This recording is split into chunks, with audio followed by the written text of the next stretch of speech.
Okay, well, I got a question for you. For the folks, I won't even ask for a show of hands.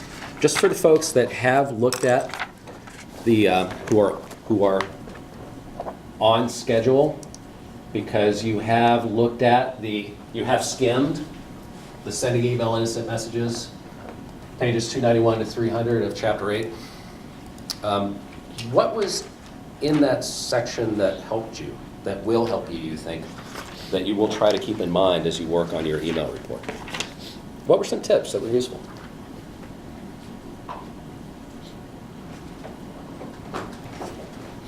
Anything?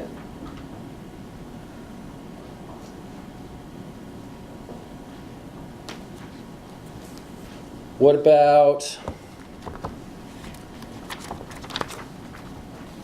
break text into brief paragraphs? No one wants to read long, dense blocks of text on a computer screen. That could be a good tip. So if I were taking notes, I'd be, remember to use short paragraphs. Or I might even go, long paragraph, bad, for email.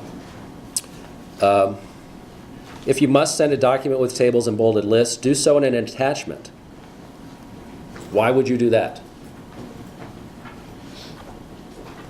Why not just embed it in the email? You can print it if you want it. You can print it easily if you want it.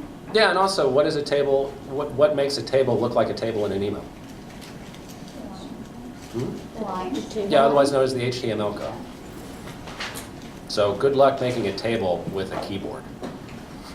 You'll be back to the old ASCII icons, which is a thing that, wow, that dates me. But anyway, but yeah, make an attachment, which means for you, for your committee progress email report, this is what I would say. Table's bad for body, don't use table for report. So just don't use tables for your email report. That's what I would do. So that's a tip that you can use. Always fill a subject line with a concise phrase that describes the topic of your message. The recipient can then decide at a glance when he or she needs to read it. Note, make subject lines signal importance. There you go. And that's something to practice on your committee progress email report. Don't just say, like, don't create a committee progress email report that has a subject line, update on committees.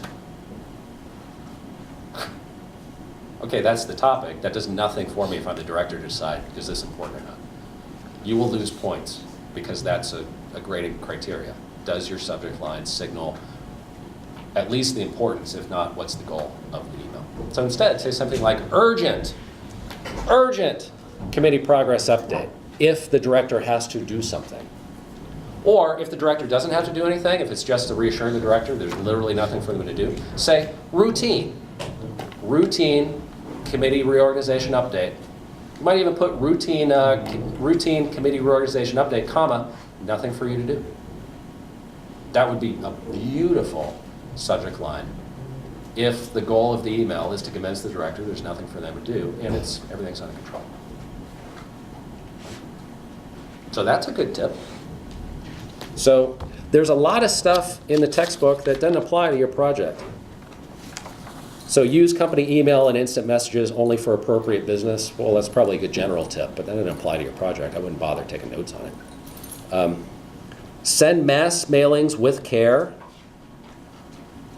That means be really effing careful with the reply all. Everybody has a story in the workplace about, oh wow, so-and-so really effed up with that, right? But it doesn't apply to this project. So again, probably important to keep in mind for general in the future, but I wouldn't bother taking notes on it because it doesn't match it doesn't match the report project. Okay? So there's a lot of stuff in the textbook that's like, I'm not going to bother taking notes on that. I might think about it for the future personally, but the stuff that does apply to your project, take some notes on it. That's the whole point of the note taking. To see if you can take a general resource and pull out specific tips and tricks that you can use for your specific project, because that's how people use resources like that in a real project, in a real job.